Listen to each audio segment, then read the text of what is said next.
Hello, I'm James, and I will be talking today a little about contemplative prayer. Now, I'm assuming if you're here that you are interested in contemplative prayer and perhaps learning to practice it. My focus in this time and in this video will be on the idea of practicing contemplative prayer.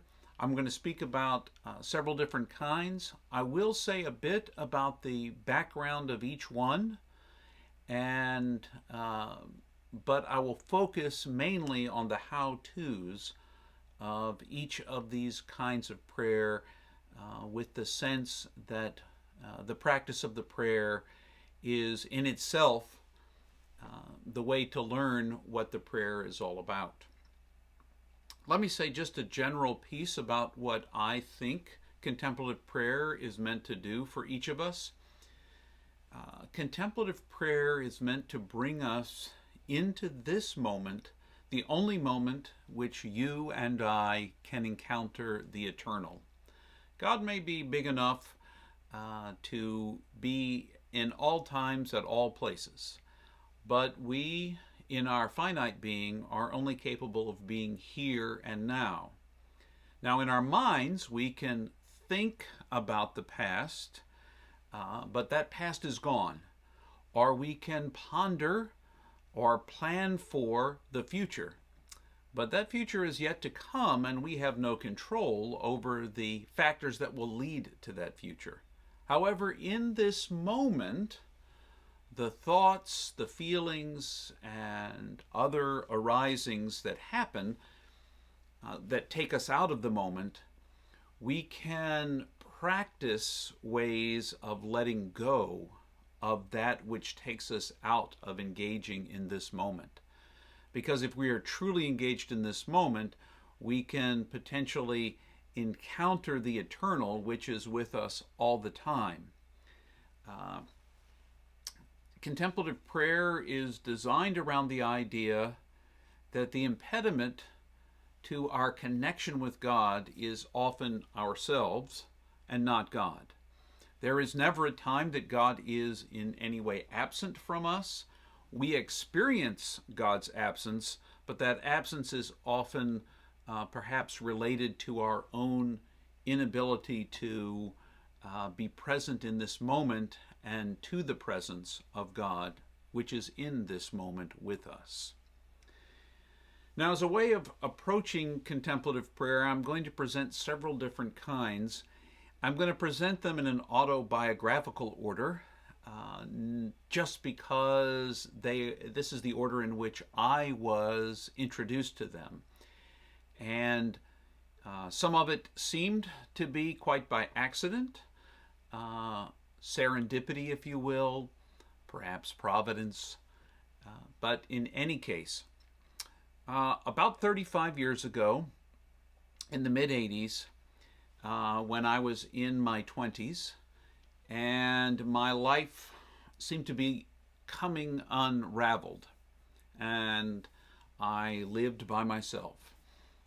Well, I had an apartment mate, but we kept completely separate from one another.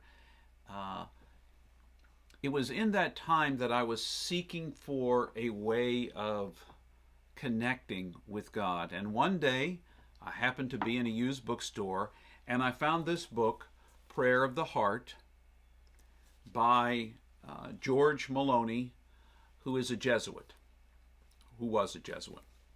And he wrote about prayer, the Jesus prayer in particular, but an understanding of prayer as attention to a phrase. In this case, though we minimize it when we just speak about it as the Jesus prayer, because ultimately the goal, as in any contemplative prayer, is to connect to the eternal. But the Jesus prayer, and its most traditional form, is, Lord Jesus Christ, Son of God, have mercy on me, a sinner. And it's a breath prayer because we breathe in to Lord Jesus Christ, Son of God, and we breathe out, have mercy on me, a sinner.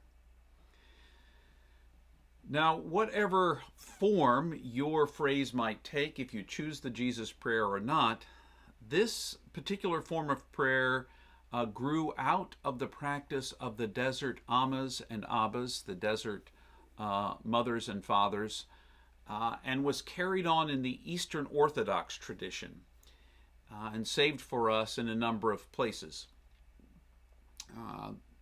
in particular the Practicus. But as the case may be, ultimately what the hope is in this particular form of prayer is that we would let go of the thoughts and the feelings that take us out of the moment we're in. So the way we do that is in the Jesus prayer by bringing our attention to the words that we are breathing in and breathing out, that we are breathing in and breathing out. Another simple way to do it, if you chose not to use the Jesus prayer, would simply to be attentive to your breathing in and your breathing out. And instead of using words to be attentive to that, you might use your some part of your body, which is to say, as you breathe in, you might feel the coolness of your breathing in your nostrils as the cool air comes in, and as you breathe out, the warmer air leaving your nostrils. You could focus on the nostril. You could focus on the rising and the falling of your chest, or you could focus in your belly, where you can feel the diaphragm expand and come and retract to help in your breathing. Wherever you focus, the focus is to keep your focus on one thing, your attention on that thing, so that all the other thoughts fall away. Now, in the Eastern tradition, in the Eastern Orthodox tradition, the reason for the Jesus prayer is ultimately their hope is to be present in this moment to the Trinity, the access point for them of which is Jesus. So, Lord Jesus Christ, Son of God, have mercy on me, a sinner, is becomes a mantra where the words, you focus less on what the words say and more on just the phrase, having a phrase, a mantra that over its multiple repetitions let your mind lose focus on the past, the future, and let you be present in this moment to God. That's a matter of attention. So the Jesus prayer is one way, or being attentive to your breath another way, but some form of bringing yourself back to this moment using a mantra, a prayer of attention. Now, to move forward some time from the 80s, I used the Jesus prayer for a number of years. I would like to say I used it religiously, but I did not. There were periods of time when it had more meaning and seemed to be more prevalent in my spiritual practice. It comes and goes like many spiritual practices do. So if you want to try the Jesus prayer, you can simplify it if you wish. One of the ways to simplify it, when I pray the Jesus prayer now, I use Lord Jesus Christ, Son of God, have mercy. But you do what you find is most helpful to you in bringing you to the moment. It's something that you eventually, it becomes a pattern of recognizing, Lord Jesus Christ, Son of God, have mercy. Lord Jesus Christ, Son of God, have mercy. And as the pattern develops over a period of time and it becomes habitual, then you can be present to the moment, to the Trinity in the moment that you find yourself. If we fast forward to the early 2000s, the 2000 teens, the early 2000 teens, Young Jin Cho became the bishop of the Virginia Annual Conference of the United Methodist Church. And he challenged all of us to deepen our spiritual practice. I already had a prayer practice and a journaling practice, so I thought, hey, maybe take up Christian meditation. And the first Christian meditation material I found online, a Benedictine whose name was John Main, had developed a form of what I would call active or mantra-based Christian meditation. And so he suggested, and those who continue to teach John Main's form of meditation suggest that one of the mantras, perhaps one of the most appropriate mantras, is the Aramaic word Maranatha, which simply means "Come, Lord." Come, Lord. And so you set a timer for 20 minutes. They say 20 to 30 minutes. Set a timer for 20 to 30 minutes, and you sit with that. I tried that form of meditation for probably about 6 months. And during that time, through a variety of circumstances, someone suggested to me centering prayer. And so I picked up a book. It happened to be the person who suggested it to me. I picked up a book, Centering Prayer and Inner Awakening, by Cynthia Bourgeault. And so I read Cynthia's book about centering prayer. And centering prayer, to give just a little bit of background about centering prayer, Cynthia tells it this way. Back in the early 1970s, late 1960s, during the awakening that was happening in that time in the Jesus movement, etc., a Christian monastery that was presided over, the abbot was Thomas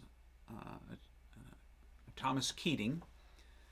Thomas Keating saw all these young adults, hippies if you will, driving past their monastery to go down the street to the Buddhist monastery that offered spiritual practice to deepen yourself. And he was troubled by that because he believed Christians had a practice, certainly that's been carried on in continuity through the monastic tradition. And so Thomas Keating suggested to the brothers that they find a way of rediscovering, if you will, a way of communicating a form of prayer, which ultimately came to be known as centering prayer, a form of prayer that they could teach and would offer a deeper spiritual practice for those who were interested in spiritual practice but thought that Christianity offered no practices. And so ultimately, one of the brothers went to the shelf and pulled off an old copy from the shelf of The Cloud of Unknowing. The Cloud of Unknowing. Now, I have two copies. Cynthia Bourgeault says this is probably one of the best translations, the Ira Progroff translation of The Cloud of Unknowing with introductory commentary. But she also talks about The Cloud of Unknowing, translated by Carmen Aceveda Butcher.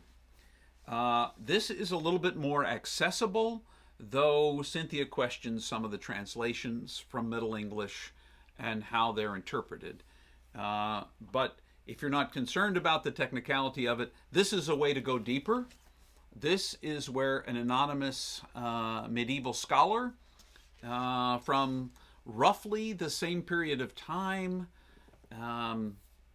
as Julian of Norwich, say the late 1300s, early 1400s, wrote anonymously a book about meditation and a form of mysticism and a connection to the deeper mystery of the universe in a way that would have been unpopular at the time, hence it's being anonymous.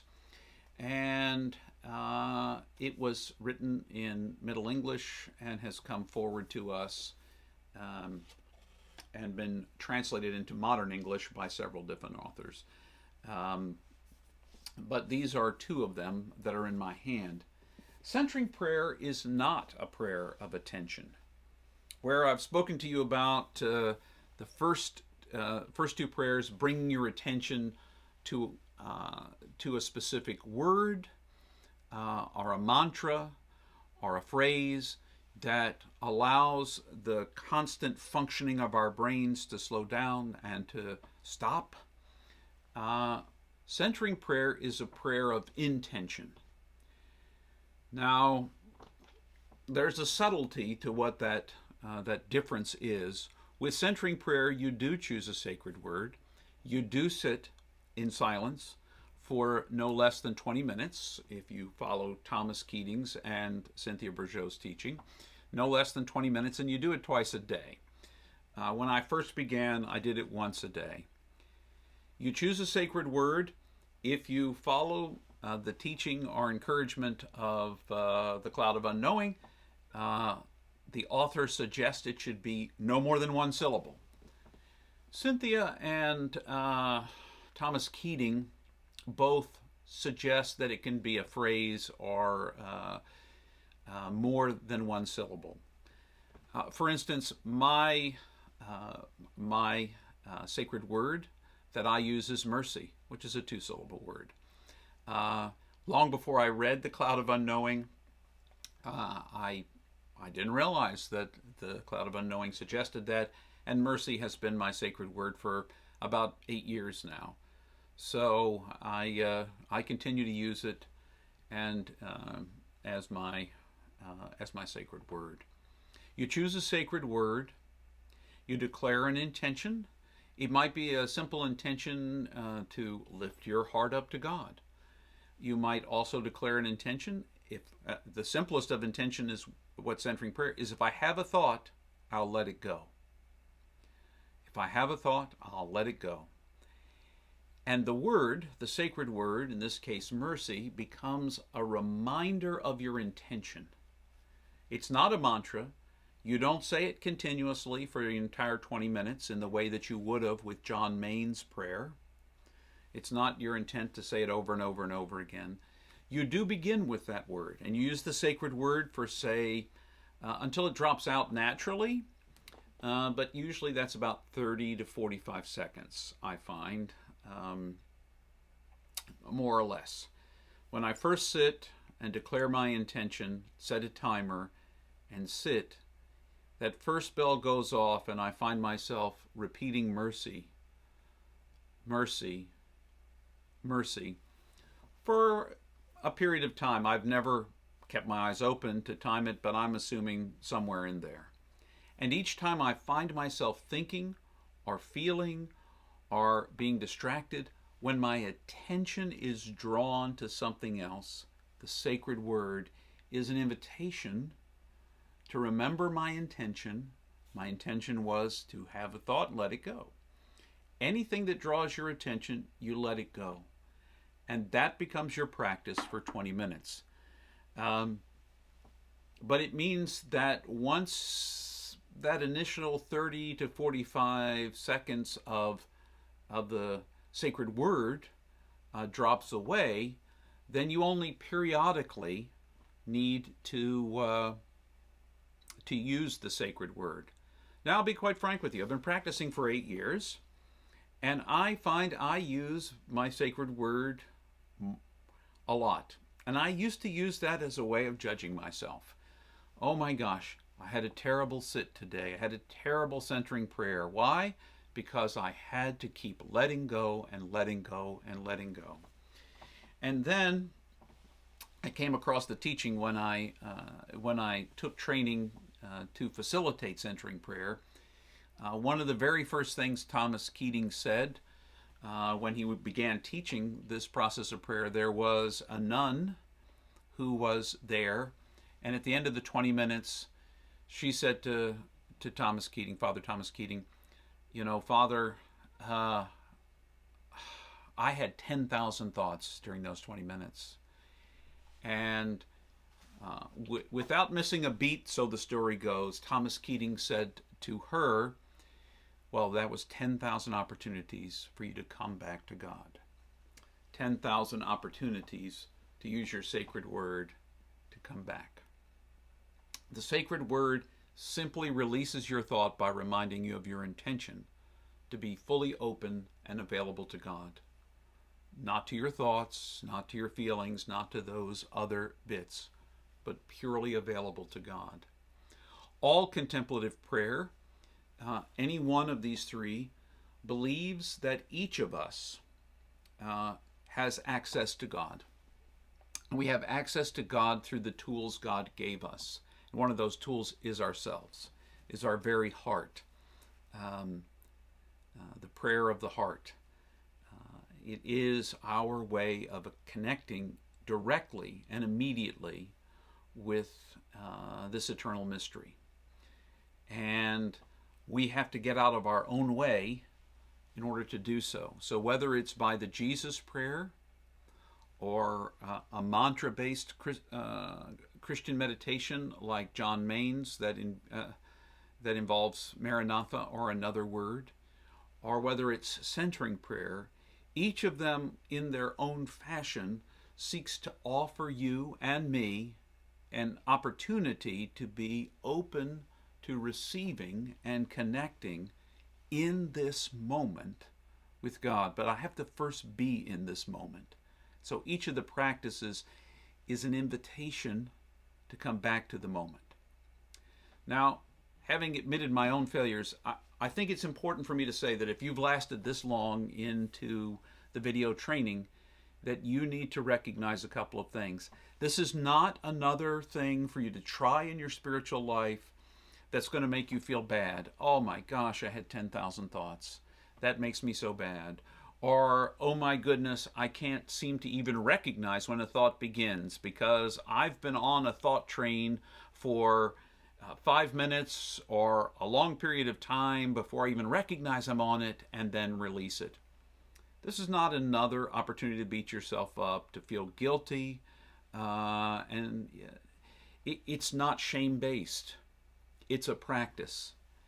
And as with every practice, you just keep practicing it. I will tell you, despite the fact I have 8 years, and I know people who've got 20, 30, 40 years of practicing centering prayer or even longer, some form of Christian meditation, and they would say, you know, even they, and I would say me, novice that I am, 8 years in, that there are days when I am building up my spiritual stamina, which is to say, it feels like I'm constantly lifting weights, using my sacred word to release whatever is rising in me. And there are other days when it seems like there's less releasing, and it's random.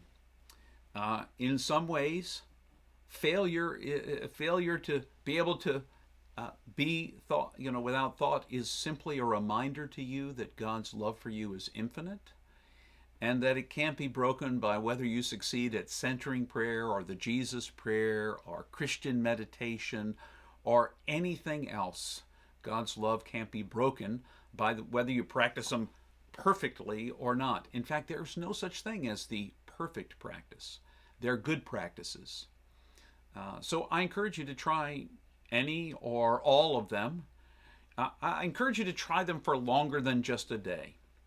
I will tell you that the first time I sat 20 minutes in John Main's system, I thought, this is never going to end. In fact, I spent my whole time saying, Maranatha, Maranatha, Maranatha, Maranatha, Maranatha.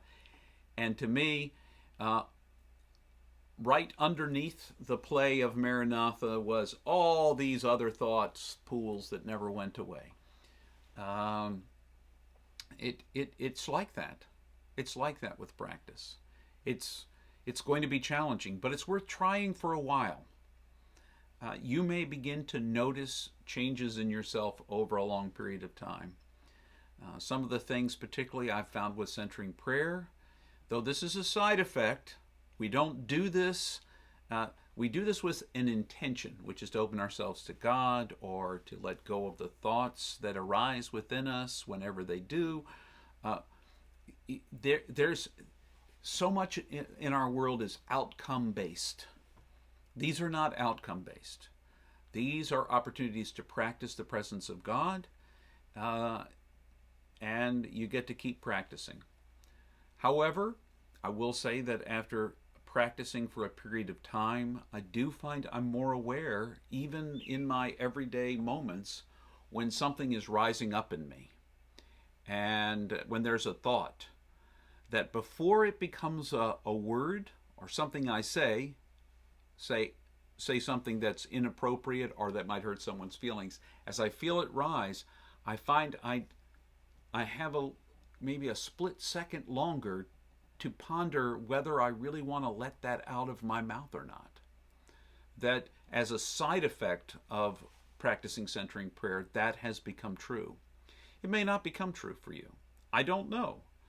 You don't know until you try. In the end, all of these are practices. Learning about them is kind of cool, but in the end, do you want to know about God or do you want to know God? Because that's what these practices offer us over the long run, is the opportunity to know God. So, my friends, thanks for joining. I encourage you to give one or all three a try. Whatever one you try, I encourage you to try it for a period of time to see how it feels, to see what you see happening within you and without. And if it doesn't feel right, like any practice, try another practice. There's nothing wrong with that. There are a variety of practices for a reason. Each of us will tune to the practice that tunes us. So give meditation a try in whatever form you like, and I wish you all the best in it. I hope it will be for you as meaningful as it was for me, but if it isn't, I hope you will find the practice that makes a difference for you. Thanks for joining me today.